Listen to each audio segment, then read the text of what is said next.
Happy fall, y'all. Oh man, I love this time of year. Right? Isn't it beautiful? It's great. Grass is gonna die before long. That's I don't right. have to cut grass anymore. And even if you have to cut it, at least it's beautiful outside. Yes, man. sir. The humidity's gone. Everything's beautiful. It's fall, y'all. It is. And we have a very special guest with us today. We do. So this is Rod Eddy from our IT department. He's a naval reservist. He's been with us about 6 months now, and he is our cybersecurity guru. Thank you for coming, Rod. Oh, it's my pleasure to be here, you guys. Glad to have you, buddy. Absolutely. So we're wanting October is Cybersecurity Month, and in honor of that, we're going to talk to you a little bit. You're going to give us some hints on cybersecurity, and mostly I think people want to know, what do they need to do really to be safe online? Okay. Well, in today's society, we live in a world where technology, information technology, and network communication is on the constant rise. So we have to do everything we can to be vigilant and make ourselves secure when it comes to cybersecurity. I came across an email on yesterday actually, and it says, "Don't get tricked by cybersecurity." And I was like, that's real funny, because I had a friend tell me, something happened to his to one of his loved ones, and they, I want to say, got a phone call, and they just started blabbering out all their information over the phone. And I was like, wow, that's we was just talking about this the other day, and I was like, I can't believe that that I ran across this email. And what I mean by that is, don't be so vigilant to give up your information. At times, people have their identities stolen. They have there's also phishing expeditions and social engineering. And with identity theft, constantly on the rise, people constantly give the phone calls. There are constantly phone calls being made to individuals, or whether there's text messages. People receive text messages all the time. Scam calls, and they constantly give out their information because we become so comfortable and vulnerable, and that's what we think that we should do. They try to pick on people that don't have confidence and that are completely vulnerable, like elderly people. So, and I recommend just trying to stay vigilant and staying on top of that. But something else is passwords. Over 90% of attacks are actually they occur because of weak passwords, and I don't know if you guys know that or not, but a lot of people don't change their default passwords. So I highly recommend, if you can do anything to protect yourselves and organizations, come in with a strong password. I recommend a password at least 16 characters long. If you do have a password that's 16 characters long, it would take at least 10 billion years to actually crack that password. Unless you're like me and you put John. It's got to be a little better than Don't that, tell right? them your password. Oh, shoot. I got to go change everything now. Well, and that's something else. People use their loved ones' names as passwords. I don't recommend doing that. Birthdays, pet names, all those things that would make it easy for us to remember are really bad to use, right? Absolutely, John. Our passphrases. Something else we're implementing here at Ford County is multi-factor authentication. Multi-factor authentication is, I would say, is becoming a priority across all scales, whether it's your mobile application, your banking account information. You're almost required to log in with that information, regardless of where you log in at now. So it's a really big suggestion to move towards two-factor or multi-factor authentication now.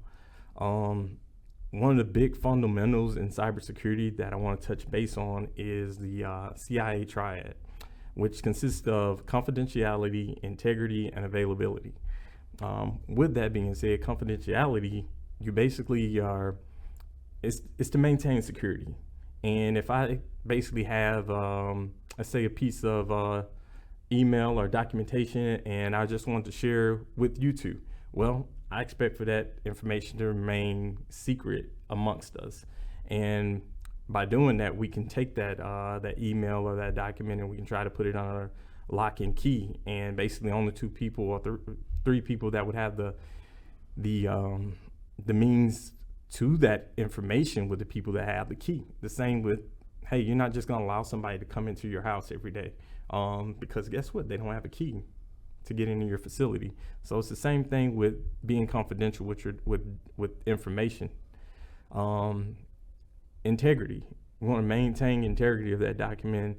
And in the IT world, you can maintain integrity of that document by something we call hashing. And there are hashing algorithms out there that you can use to hash this information. So by hashing it, it maintains the integrity. So when you hash a document, it gives you a hash code, and you can use a hashing algorithm to basically decode it to see if that document's been tampered with or not.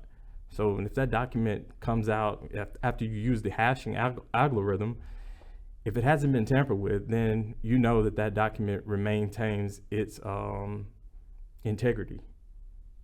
And availability. When it comes down to availability, we're looking at sources such as servers, power sources, UPC, APCs, generators. Something else that a lot of people don't think of is having a redundant internet source.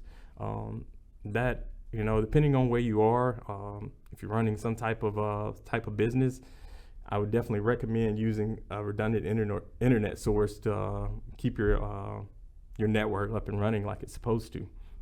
What else did I want to touch on?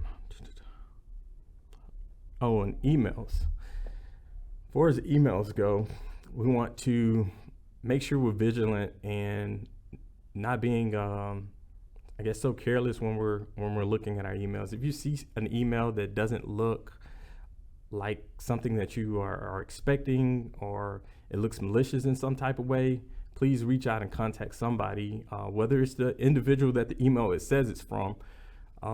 Contact that person. Yeah, if you're not expecting it, if it looks different, if it looks wonky, don't click on it. Yeah. We all know people who have clicked on it. My mother did something the other day that poor lady, she was just,